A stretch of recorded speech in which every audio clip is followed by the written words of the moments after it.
It with First Chronicles chapter 21 in the King James Version. And Satan stood up against Israel and provoked David to number Israel. And David said to Job and to the rulers of the people, "Go, number Israel from Beersheba even to Dan, and bring the number of them to me, that I may know it." And Job answered, "The Lord make his people 100 times so many more as they be, but my lord the king, are they not all my lord's servants? Why then doth my lord require this thing? Why will he be a cause of trespass to Israel?" Nevertheless, the king's word prevailed against Job. Wherefore Job departed and went throughout all Israel and came to Jerusalem. And Job gave the sum of the number of the people unto David. And all they of Israel were 1,000,000 and 100,000 men that drew sword. And Judah was 460,010 men that drew sword. But Levi and Benjamin counted he not among them, for the king's word was abominable to Job. And God was displeased with this thing, therefore he smote Israel. And God was displeased with this thing. Okay, I'm reading the same verse again. And David said unto God, "I have sinned greatly because I have done this thing. But now I beseech thee, do away the iniquity of thy servant, for I have done very foolishly." And the Lord spake unto Gad, David's seer, saying, "Go and tell David, saying, Thus saith the Lord, I offer thee 3 things. Choose thee one of them, that I may do it unto thee." So Gad came to David and said unto him, "Thus saith the Lord, choose thee either 3 years famine, or 3 months to be destroyed before thy foes, while that the sword of thine enemies overtaketh thee, or else 3 days the sword of the Lord, even the pestilence in the land, and the angel of the Lord destroying throughout all the coasts of Israel. Now therefore advise thyself what word I shall bring again to him that sent me." And David said unto Gad, "I am in a great strait. Let me fall now into the hand of the Lord, for very great are his mercies, but let me not fall into the hand of man." So the Lord sent pestilence upon Israel, and there fell of Israel 70,000 men. And God sent an angel unto Jerusalem to destroy it. And as he was destroying, the Lord beheld, and he repented him of the evil, and said to the angel that destroyed, "It is enough. Stay now thine hand." And the angel of the Lord stood by the threshing floor of Ornan the Jebusite. And David lifted up his eyes and saw the angel of the Lord standing between the earth and the heaven, having a drawn sword in his hand, stretched out over Jerusalem. Then David and the elders of Israel, who were clothed in sackcloth, fell upon their faces. And David said unto God, "Is it not I that commanded the people to be numbered? Even I it is that have sinned and done evil indeed. But as for these sheep, what have they done? Let thine hand, I pray thee, O Lord my God, be on me and on my father's house, but not on thy people, that they should be plagued." Then the angel of the Lord commanded Gad to say to David, that David should go up and set up an altar unto the Lord in the threshing floor of Ornan the Jebusite. And David went up at the saying of Gad, which he spake in the name of the Lord. And Ornan turned back and saw the angel, and his 4 sons with him hid themselves. Now Ornan was threshing wheat. And as David came to Ornan, Ornan looked and saw David, and went out of the threshing floor, and bowed himself to David with his face to the ground. Then David said to Ornan, "Grant me the place of this threshing floor, that I may build an altar therein unto the Lord. Thou shalt grant it me for the full price, that the plague may be stayed from the people." And Ornan said unto David, Take it to thee, and let my lord the king do that which is good in his eyes. Lo, I give thee the oxen also for burnt offerings, and the threshing instruments for wood, and the wheat for the meat offering. I give it all. And King David said to Ornan, Nay, but I will verily buy it for the full price, for I will not take that which is thine for the Lord, nor offer burnt offerings without cost. So David gave to Ornan for the place 600 shekels of gold by weight. And David built there an altar unto the Lord, and offered burnt offerings and peace offerings, and called upon the Lord. And he answered him from heaven by fire upon the altar of burnt offering. And the Lord commanded the angel, and he put up his sword again into the sheath thereof. At that time, when David saw that the Lord had answered him in the threshing floor of Ornan the Jebusite, then he sacrificed there. For the tabernacle of the Lord, which Moses made in the wilderness, and the altar of the burnt offering were at that season in the high place at Gibeon. But David could not go before it to inquire of God, for he was afraid because of the sword of the angel of the Lord. So there's a lot of things that we've talked about, and this is definitely one of them, where we tend to think that something minuscule or small doesn't necessarily cause or make a big deal. And it goes to say that in both ways, something that we humanistically believe is small will make such an impact. We may think that, providing an answer or doing something or even saying hello to someone is just something small. Acknowledgement, a smile. It's just something that, we can do, and it's not much energy behind it, not much work behind it. But the impact may be huge. And it's the same way when it comes to sin, doing wrong, doing things that are not correct. We may think it's small. It's a little lie, or it's just a little, something, instead of taking 2 items at the store, I took 3 because I wanted to make sure that I had enough, even when I knew that 2 was more than enough, but I wanted to take that extra one just in case. Or in many different things, like not telling a significant other what's going on, not being truthful, not being upfront, not being helpful to one another, not making that phone call to one's parent, and so, or that visit.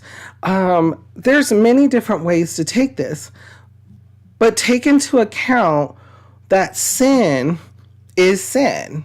And this is going to show us that even something that he thought was just something to do because he was very, very much in wanting to know, thanks to the sway of the devil, as it states, David was just wanting to know how many troops he has, how many people in the land are ready to fight at any given moment, because, David had to fight a lot of his life.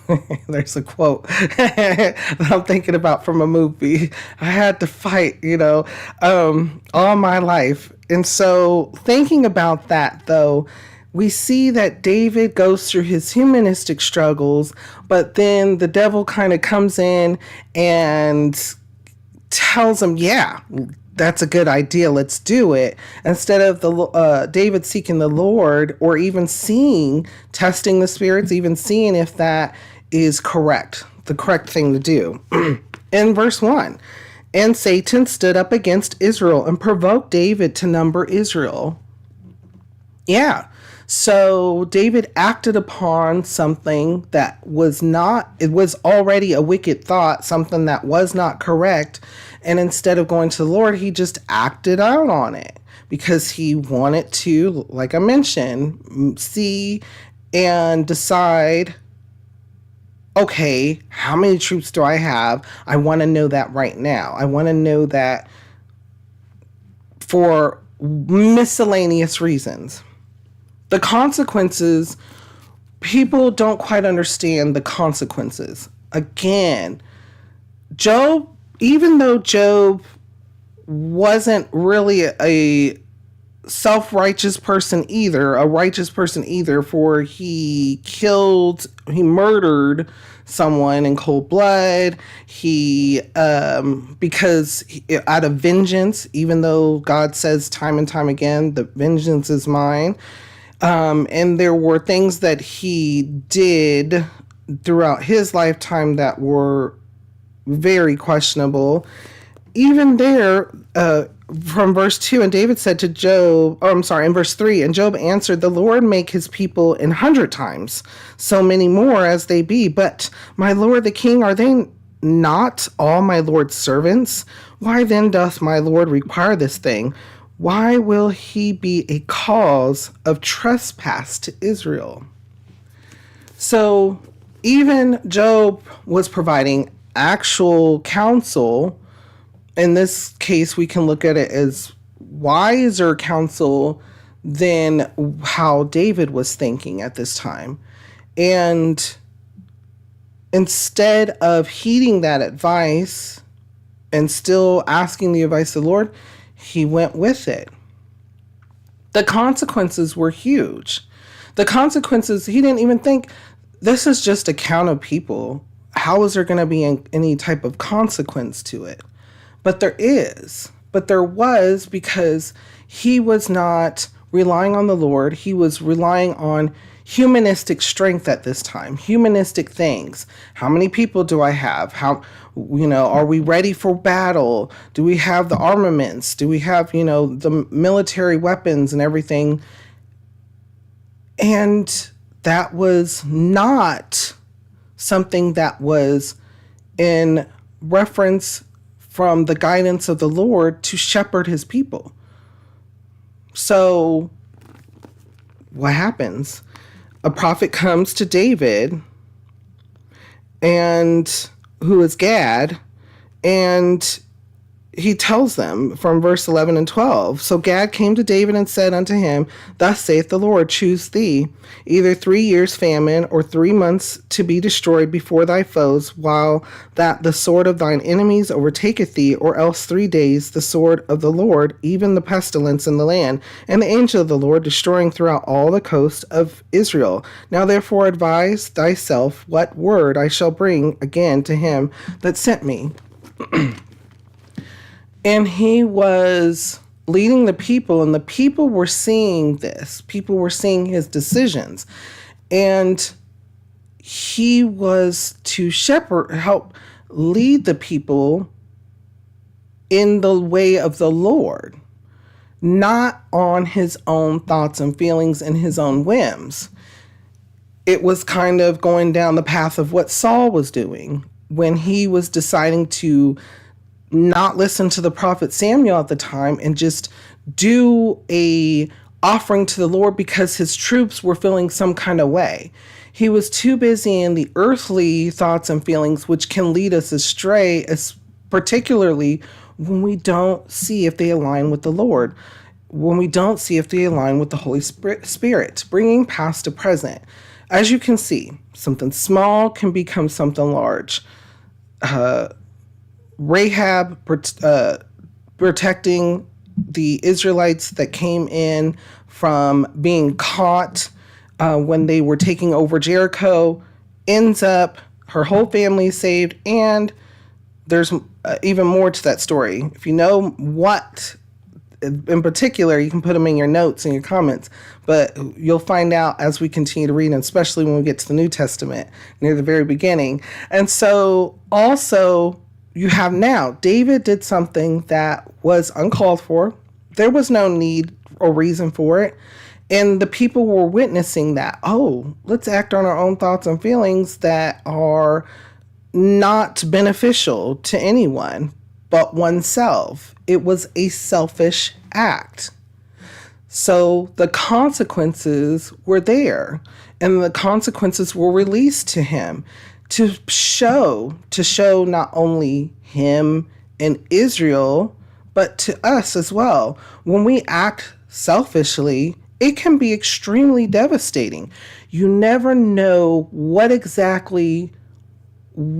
going to happen to someone else, to the community, to your loved one, when we decide to take action upon what we think is best for us and us only. And that includes in a relationship. You don't know what kind of hurt and pain that you've caused your significant other, your loved one, your wife, your husband. You don't know what that reaction is going to be, and you can't control it. In this case, it showed that the consequences were there, and David was given a 1/3 of a control over it, really. He was given a choice. That's devastating enough. And then having to see the consequence because of the selfishness that he had just at that moment. And we'll read about ways to help protect us against especially the devil, and when we have our own thoughts and feelings and they're of a wicked nature, when we talk about the armor of God. So before we go on, though, what kind of thoughts or feelings come to your mind? We'll read over this. How does it make you feel? What does it make you think?